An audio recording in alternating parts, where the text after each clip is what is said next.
I just wanted to start off today just saying how awesome it was, our crowd. That was a tremendous atmosphere the other night, and just really grateful for our Lowell fans that cheered the entire time, and really appreciate that. It created an unbelievable atmosphere, and from our sideline to the stands, I mean, it was really a neat atmosphere, and I just wanted to tell them how much I appreciate them doing that, and need them back here when we get back home doing the same thing. Questions? Vinny Wilkins being one of the leaders on this team from the end of last season till this point now. How have you seen him grow not only as a leader but just in his mechanics and his fundamentals, his checkdowns, and his accuracy and his ability to create something out of what seems like nothing on the football field? Well, I think he's matured a great deal, and he's really been very conscientious about his the fundamentals and just dispersing the ball. And I think he's done a great job of that. You look at how many different receivers we have, over 100 yards, and how he's taken what the defense has given him, and really relying on his intellect as a quarterback, and on the system to work instead of just athleticism. And so you can tell he's a veteran quarterback, and he's playing well. Very proud of him. Coach, last week you stressed that it was a new season. You're forgetting what's behind you, just focusing on what's ahead. After last week's performance, how confident are you heading into the rest of the year? Well, you just put the film on and see just got through playing really good running back, and now we're going to play a better one. So that's just the way it is in the Pac-12. And first thing we did in our team meeting yesterday said, okay, that's the end of that. Let's move forward. And you can't look behind you. It's going to be a battle every week. So we got to go put together and play our best football game. And that's the key for you, is just stay focused on what's right ahead, right? The next step and what's right ahead of you. That's what laser focused on what's going on, because we're playing a really good football team this week.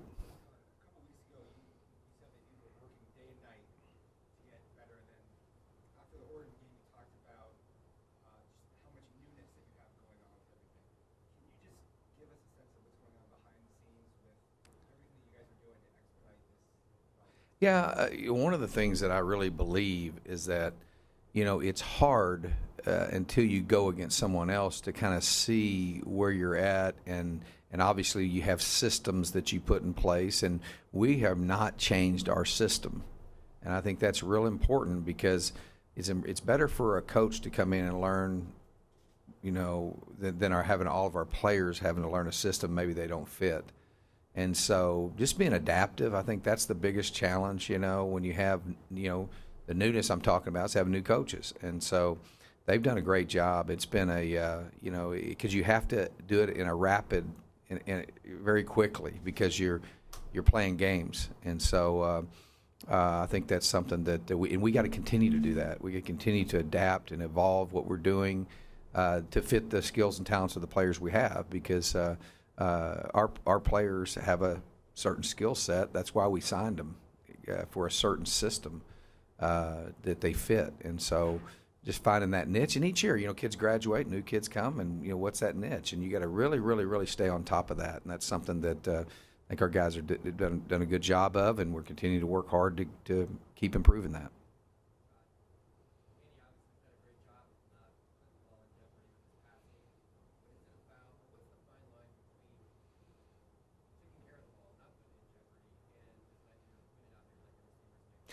Doug, I think it's more than just the quarterback. It goes into play calling. It goes into, because if you put yourself in position where you're getting hit, it's going to be more challenging not to put the ball in jeopardy. So really refining and defining, because the quarterback has to drive the scheme, not the coaches drive the scheme. Or the opponent drive the scheme. You have to game plan and all that. So I think that's one of the things that we've done. Coach Napier's done a great job, and that's our number one thing we're harping on. And we've got to do a better job of getting takeaways on defense, and we got a huge critical takeaway the other night. We also the onside kick was a takeaway. So those are you got to win those. That's the battle you have to win first and foremost. And so we've spent a lot of time, and that's what we've been really diligent about, is making sure that our system is one that that fits our quarterback and keeps him from being in a lot of stressful situations. And so obviously we've gotten better at that over the we've done early in the year wasn't as good as we are now, but the fact that he's going into week 5 and where he's at, and I think he's taken upon himself. I mean, it's just it happens so much faster than we explain the game, and there's the most stressful job there is, period, is quarterback. It's the most stressful job. I mean, then probably in this league, cornerback would be the next. Just trying to keep that, minimize stress, minimize risk with the football. On the same hand, you got to attack to score points, and so it is a balance. But it's not only the quarterback being conscious of it; it's all 11 guys. It's the system and the scheme. And if a quarterback is very comfortable and you adapt the scheme to him, then he's gonna be able to operate with a lot more efficiency. That's kind of what we're trying to do.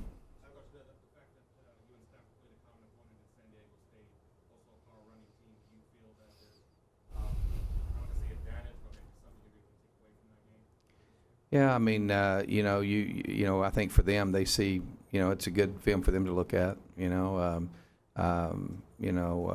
Obviously, I've got a lot of respect for Coach Shaw. I think he's, you talk about how I'm just very impressed with how he runs his program, and class and character and toughness, and you just know what you're going to get. You're going to, I think. In my years here, there's not anybody we've played that's better coached than they are, better prepared, and you know what you're going to get. There's not going to be any surprises. You're going to get, they're going to execute very, very well. They're very well coached, and they've been the most consistent team in our league over the time that I've been here. So, I think that playing a common opponent kind of, there's some things you can see and look at, but, it probably, it's probably a benefit to them to see how we played against that. But, yeah, it kind of works both ways a little bit, but, you're going to have to go out and fundamentally play better than them. You're not going to trick these guys. These guys are very, very good football coaches.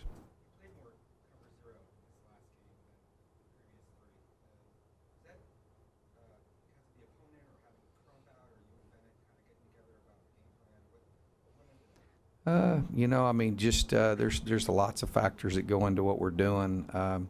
Just trying to adapt what we're doing to fit our guys more than anything. What we can execute. Obviously, we want to be, we're trying to make our guys successful. That's why you see some of the variations. Chase is really developing. I mean, we need to be even more rapid than it is. I mean, he's a tremendous athlete. He's just got to. I continue to work on him to get better fundamentally. He is a very gifted physically, and he really came in against Texas Tech and competed with a passion, and we need him to continue to grow in a hurry. How do you balance J.J. Wilson on defense, kind of teaching him without overloading him and kind of letting him fly?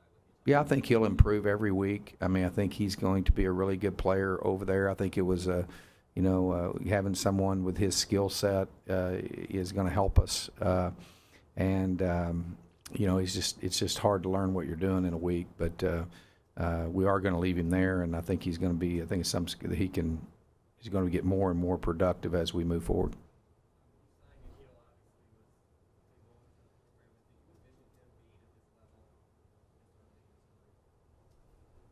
I thought he was pretty good. I thought he was, in a lot of ways, a lot of similarities between him and Jalen Strong.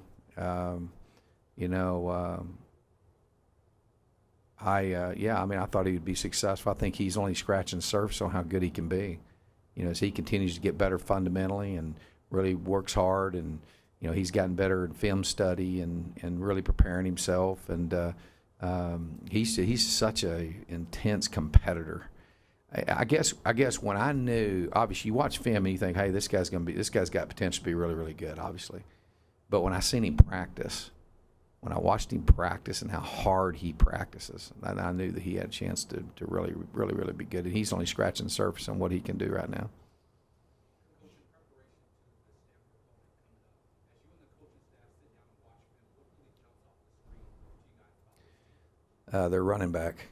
I think he's had a 60-yard touchdown in every game he's played in, and obviously they're physical, they can block, their length, they got their tight ends is I think they're probably the best group of tight ends that we're going to play against.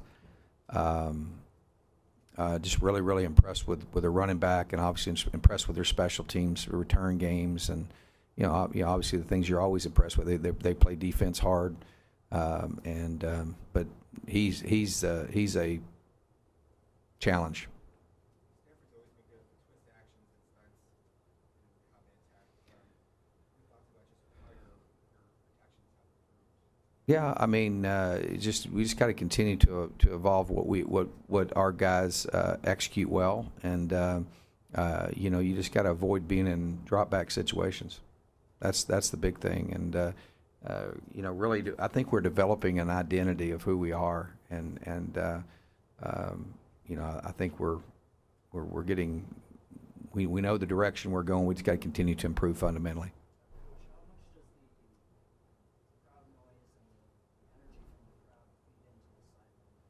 That was awesome the other night. I mean, I could tell it was electrifying. The sideline was, and I think that our fans had a lot to do with that. And I mean that's why it's so. That's why I mean I think I don't know what we're like 27-9 or something like that, or 27-9 over 5 a little over 5 years or whatever, going in our 6th season. That's pretty good. So. I think that has a whole heck of a lot to do with our crowd and how they were into the game, and that was something I thought it was. Coach Grizz, runs our sideline management, and he said that the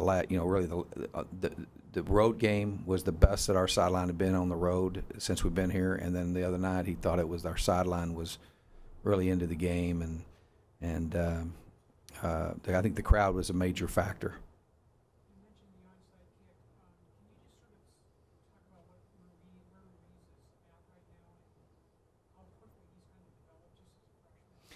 Well, yeah, it's really, I think 21 of 25 kicks kicked out of the end zone.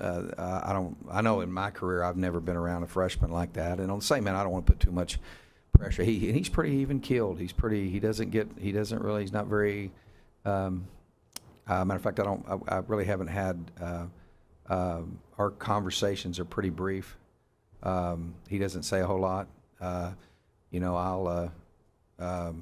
I'll always, I'll try to talk to him a little bit, but I mean, kick a game-winning field goal, execute an onside kick 3 field goals in the game winner.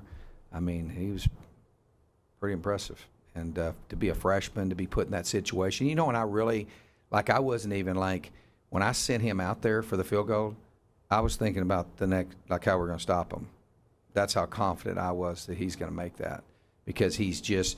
You can tell he's relaxed now, and it's not, at first I could tell he was kind of, wow, this is a little different what I'm used to. And then he had a couple little technique things. Coach Slocum's done a great job with him, cleaning some things up. And he's a really, really talented young man, and really, really thankful he came to ASU, because he's a very valuable asset. And I guess we probably have Zane to thank for that. Coach, this weekend we saw a big intersection between sports and politics. And what's your take on some of the protests yesterday? And is that something that? I'm focused on beating Stanford. I don't have any comment on that.